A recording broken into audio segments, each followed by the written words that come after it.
Hello and welcome back to Games Radar. My name is James and I'm joined by Sam today, and we are here to talk about Nintendo Labo VR because recently, Sam, me and you went to have a little go on it. We did. It was very fun and very weird. Yes, so we've got 10 questions that we think you're going to be asking, questions we were asking while we were playing it. We're going to answer them for you right now. The first of which will be, Sam, what do I get in each box?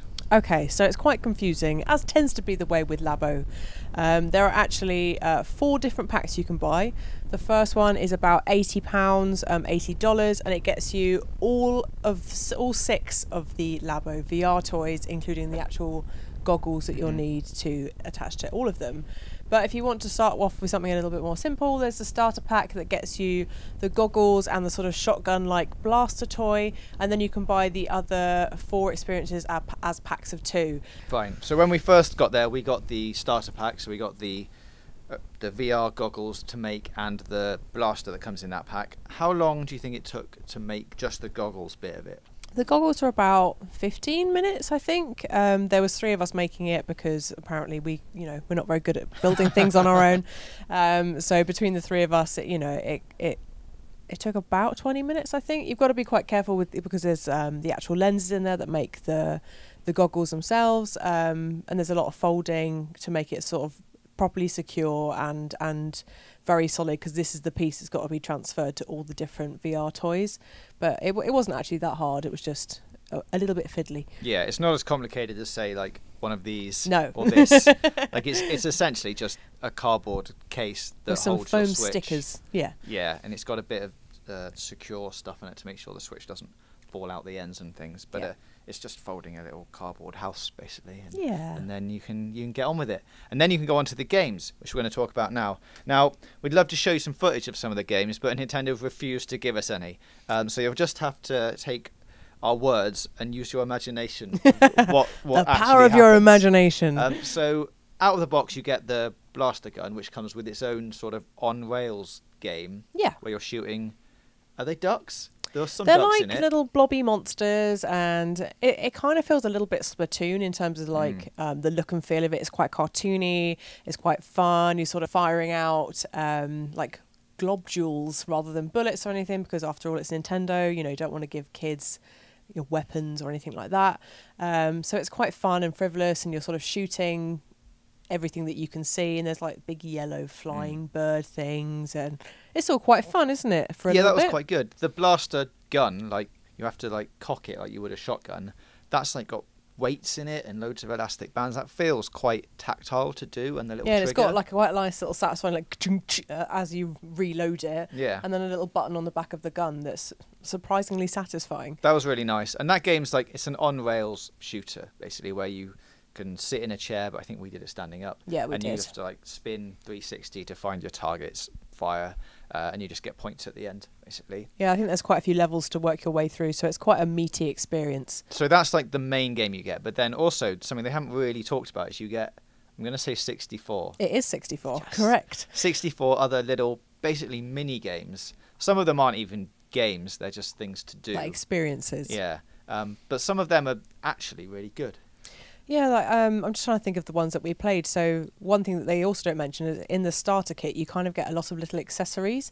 And one of them is a quite sweet little windmill that you can put, so it hangs down sort of, if the goggles are here, it hangs down just below, so you can actually blow.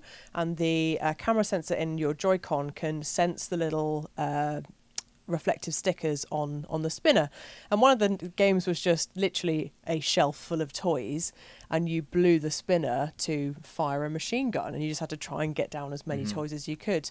But the nice thing is like all of these 64 games are made using the actual Labo technology. So the Garage sort of creator game software that's built into Labo has been upgraded, so you can actually make your own games now rather than sort of adapting toy cons like you could in the original Labo. So they've all actually been made using that software, which is quite fun. But there's a caveat though, and that you can't actually access all 64 games unless you buy all 6 packs, because some of them will be linked to the wind pedal or the bird or all of the other packs. So there's probably about 20 that you can play just with the starter pack, but it does enhance the experience more than just you've just got an alien shooter and things like that. Yeah, and that probably goes on to what it's like to hold, which is another question we had, because it doesn't have a head strap.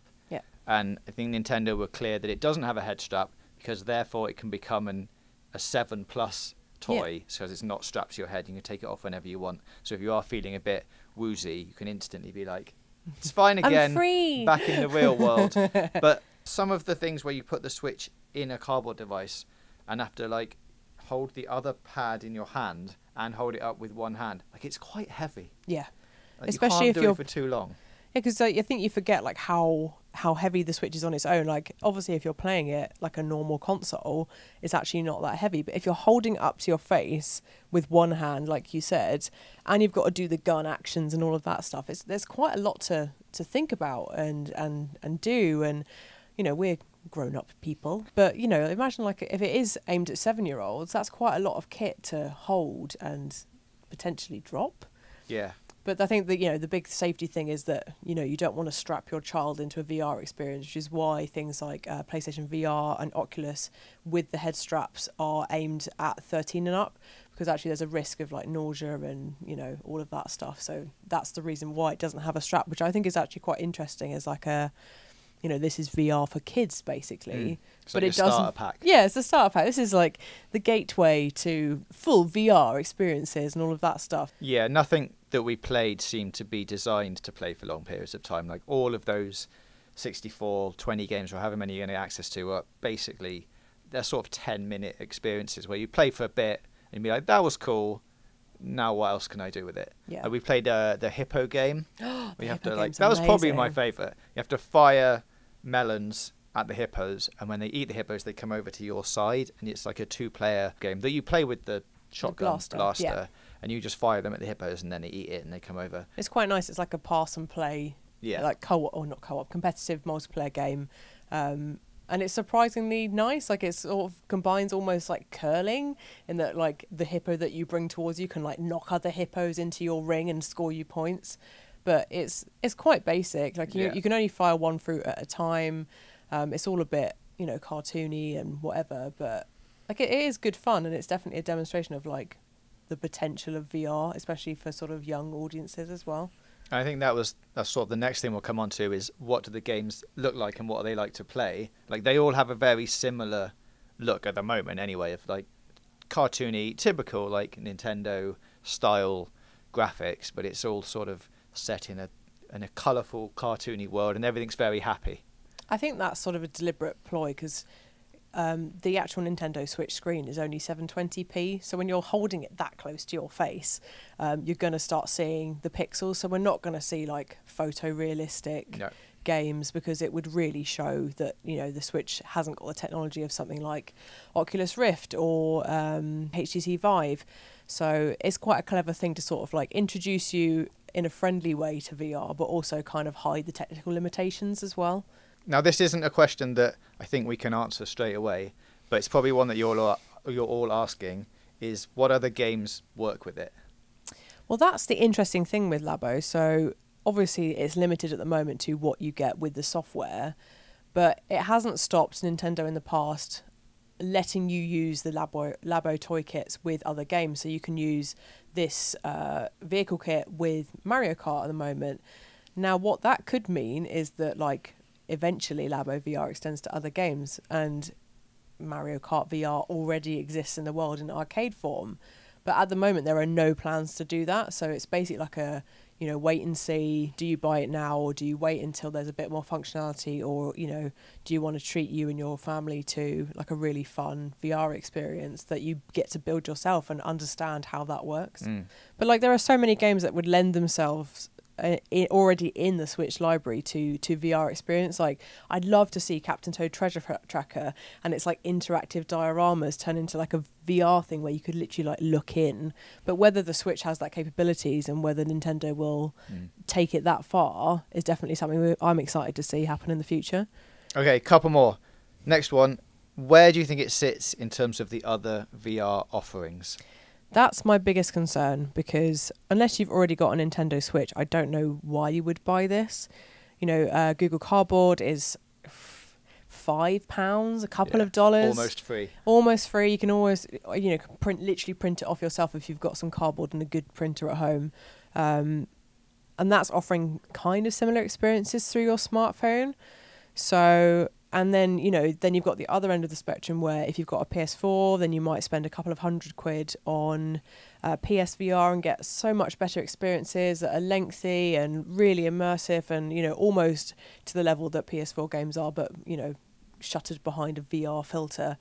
But it's a really interesting thing because I don't really know where it fits yet until it has that sort of like unique Nintendo thing. Like, will there be a Super Mario VR game? Like, I'd love to play that, but whether it will come and whether it will be like on top of, this sort of, if you want to get the full Labo VR experience, you are looking at spending 60, 70, 80 pounds or, equivalent in dollars, and you're not getting anything more than like a selection of mini games. Yeah, it's interesting. I don't know where they're going to take it, and if they do a Mario VR, is that like a totally separate project, or do you have like the next Mario game also features some VR add-on elements where you could shove it in for a couple of levels, and if you've got it all connected, then it works like that. It's like an added bonus thing rather than a fully fledged game. Because if you start adding, separate purchases to this software, you're suddenly getting towards that PSVR price. And that's when you start getting into the like, is it actually worth the money? Well, that brings me on to the final question, which is, would you recommend Labo VR? Which I guess we've covered a bit. Like, if you've got a Switch and you like building things, if you've enjoyed the Labo experience so far, and like, it's a great activity to do with kids, and get your children involved in like learning how to code, which obviously is that whole garage element of the software as well, which we haven't really touched on, but it is very complex and actually allows you to make games now. But unless this is something that you're really interested in, you're really invested in VR and like the idea of building games and making your own experiences, like, I don't think I can recommend it yet.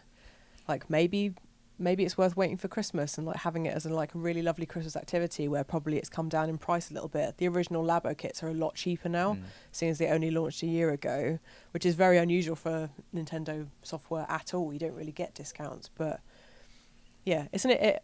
For now, for me, it's a wait and see.